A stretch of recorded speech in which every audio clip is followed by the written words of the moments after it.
Boa noite.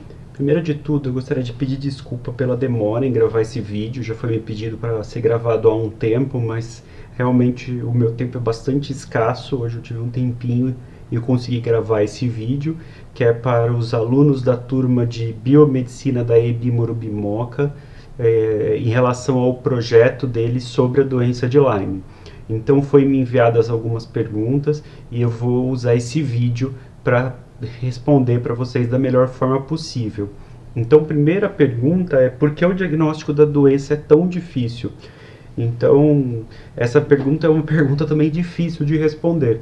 Eu vejo da seguinte forma: por ser uma doença pouco comum aqui no Brasil e que ela tem se espalhado pelo mundo nos últimos tempos, né? Então, quer dizer, é uma doença que os primeiros casos surgiram no final dos anos 70, começo dos anos 80 nos Estados Unidos. A descoberta da doença aconteceu no começo dos anos 80. Então, isso faz da doença de Lyme uma doença, ainda uma doença nova. E quando eu estudei medicina, a doença de Lyme era pouco mais do que um parágrafo, meia página no livro, né? E a gente tinha em mente que a doença de Lyme não existia no Brasil.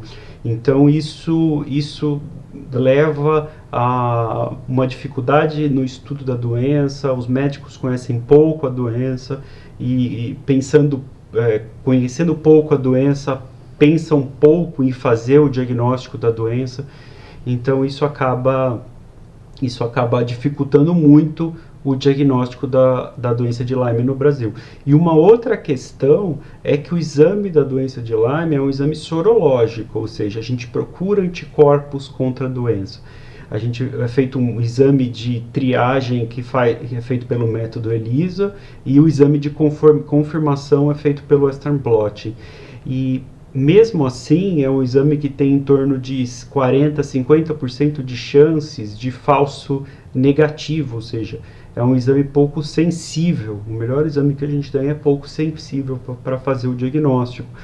Porque quando a gente busca anticorpos, é o melhor do que a gente tem no momento, mas existem fatores que diminuem a quantidade de anticorpos, principalmente porque a doença de Lyme não é uma doença que causa cicatriz sorológica. Então, isso é uma das dificuldades. E tem pacientes que a quantidade de anticorpos é tão pequena que não pode ser detectada no exame. E pior ainda mais se o paciente faz uso de algum tipo de antibiótico ou mesmo medicação imunossupressora. Isso também faz com que a quantidade de anticorpos para a detecção da doença diminua.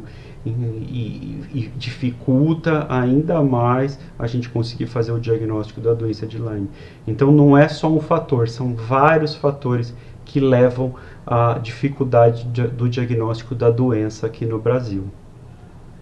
Do ponto de vista médico, o que é a doença de Lyme? A doença de Lyme, ela é a infecção pela Borrelia burgdorferi. Então, é a infecção pela Borrelia que causa uma série de sintomas. A doença tem uma série de fases. Então, é isso que é a doença de Lyme. É o quadro clínico da infecção pela Borrelia burgdorferi, ou a gente também pode chamá-la de borreliose. Quais as regiões mais comuns que ocorrem a doença e quais os cuidados para evitar a doença? Então, as regiões mais comuns no mundo são os hemisférios norte do globo, então Estados Unidos e Europa, também são os lugares que é feito mais o diagnóstico. Mas, pelo fenômeno migratório dos pássaros, a doença acabou espalhando também para o hemisfério sul. O carrapato contaminado ele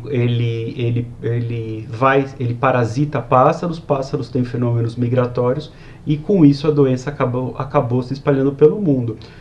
Aqui no Brasil, os lugares que eu vejo maior quantidade de contaminação são no interior do estado de São Paulo e no estado do Paraná. São os lugares que eu mais vejo pacientes contaminados com a doença de Lyme, provavelmente pelo clima.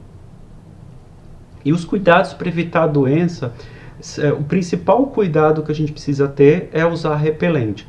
O repelente ele precisa conter uma substância chamada DET, é a melhor substância para afastar o carrapato, da mesma forma que é a substância menos deletéria para o nosso organismo. Até crianças podem fazer uso.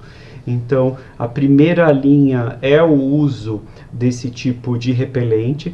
E outra coisa importante é você se proteger com roupas, né? Então, usar calçados, usar meias, de preferência usar a meia por cima da calça para o carrapato não entrar entre a meia e a calça. Usar a calça por cima da camiseta pelo mesmo motivo. As pessoas que têm cabelo comprido, deixar o cabelo preso, de preferência usar um boné.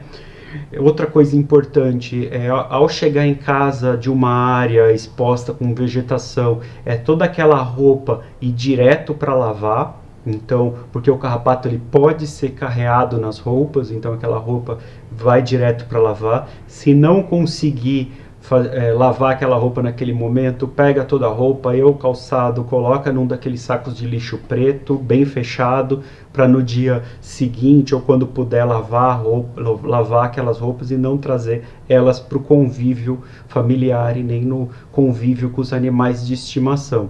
E depois também de se frequentar uma área com vegetação, o ideal é durante o banho procurar áreas no corpo que possa ter carrapatos, né? O carrapato prefere algumas áreas como virilha, axila, ao redor do umbigo, mas o ideal é procurar no corpo todo carrapatos fixados. Então, essas são as medidas que precisam ser tomadas após estar num ambiente que possa ter havido algum tipo de exposição a carrapatos. A reinfecção, se o carrapato não for removido, na verdade, a reinfecção se o paciente for picado novamente com um carrapato que seja contaminado.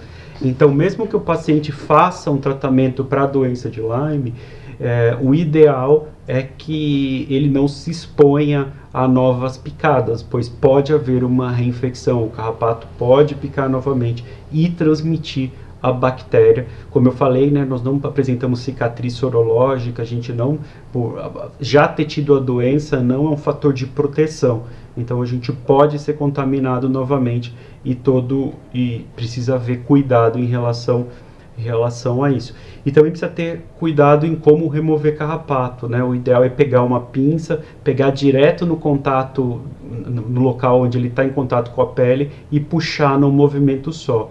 As outras técnicas que podem fazer com que o carrapato sofra, né, faz com que ele regurgite ainda mais o conteúdo que está no intestino dele para dentro do organismo que ele está picando, e com isso aumenta as chances de infecção.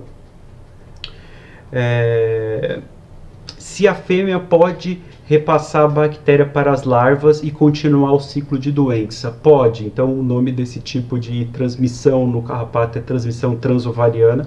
Isso pode acontecer. Então, foi feito um trabalho nos Estados Unidos muito bem feito sobre carrapatos do gênero Isoxides.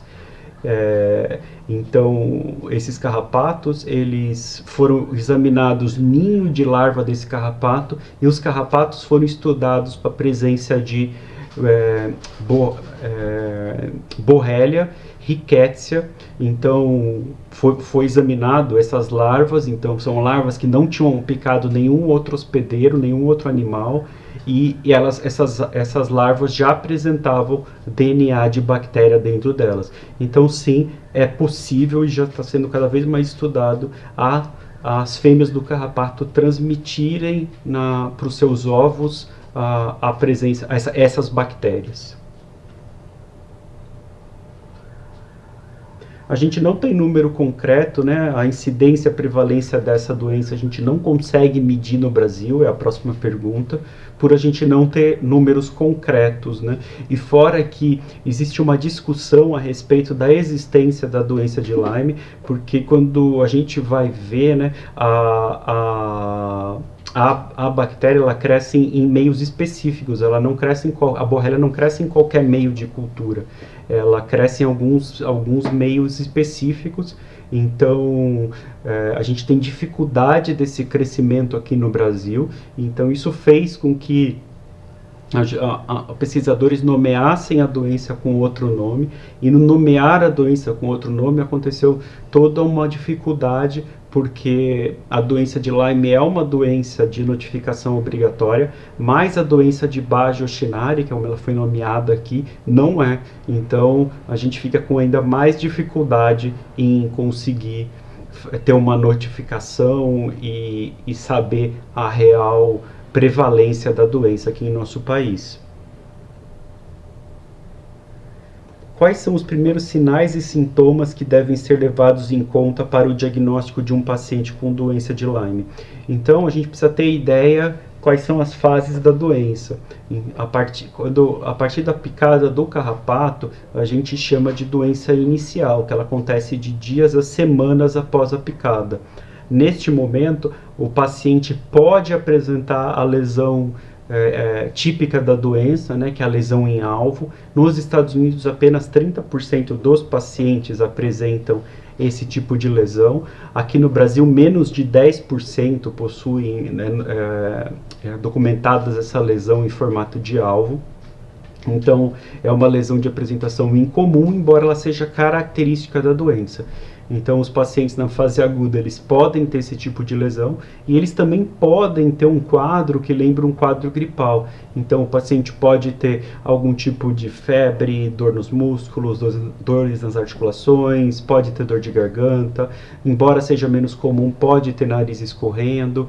Então, isso é algo que pode se apresentar na doença aguda. Depois de semanas a meses após a picada, a gente pode ter a doença disseminada inicial. A doença disseminada inicial, a bactéria ela dá preferência por um sistema. Então, ela pode acometer a pele, ela pode acometer os olhos, ela pode acometer o coração e ela pode acometer o sistema nervoso. Então, ela pode, na doença disseminada inicial, acometer esses 4 sistemas e causar sintomas em cada um deles, em um desses 4 sistemas. E quando a gente tem, a gente fala em meses a anos após a picada, a gente tem a doença disseminada tardia ou a doença crônica, onde a partir daí a gente tem vários sintomas. O paciente pode ter dores articulares que migram de um lugar para o outro, dores musculares, o paciente pode ter depressão, distúrbios do sono, alterações cognitivas, o paciente pode ter uma gama de sintomas que inclusive pode simular outras doenças autoimunes. Muitos sites e artigos sobre a doença dizem que a infecção pela picada do carrapato somente ocorre depois dele ficar preso à pele por mais de 24 horas. Tem alguma possibilidade de ocorrer infecção antes dessas 24 horas? Sim, existe. O que acontece, né? Quando a doença foi diagnosticada, a gente falava em 72 horas de fixação. Então, precisava ficar com o carrapato fixado pelo menos 72 horas para ter a doença. Então, a gente já viu que isso não acontece. Hoje já foi falado, mais recentemente já foi falado em 24 horas de fixação para acontecer a transmissão. Hoje a gente sabe que isso não é verdade. Existe um artigo que estudou em laboratório, né? O carrapato foi fixado a cobaias e a gente viu que em menos de 12 horas já existe contaminação para carrapato adulto, e carrapato nas formas mais juvenis, né? Ninfa e larva, pode realmente passar a doença em menos tempo. Então, em menos de 6 horas de fixação, já existe chance de transmissão da doença. Então, essas foram as perguntas que me foram direcionadas. Espero que todos vocês que estejam assistindo o vídeo tenham entendido tudo que eu tinha para explicar. E qualquer dúvida, podem me seguir no meu perfil no Instagram, é carlos.lewinski. Se sobrar qualquer outra dúvida, eu posso realmente responder para vocês individualmente lá. Muito obrigado.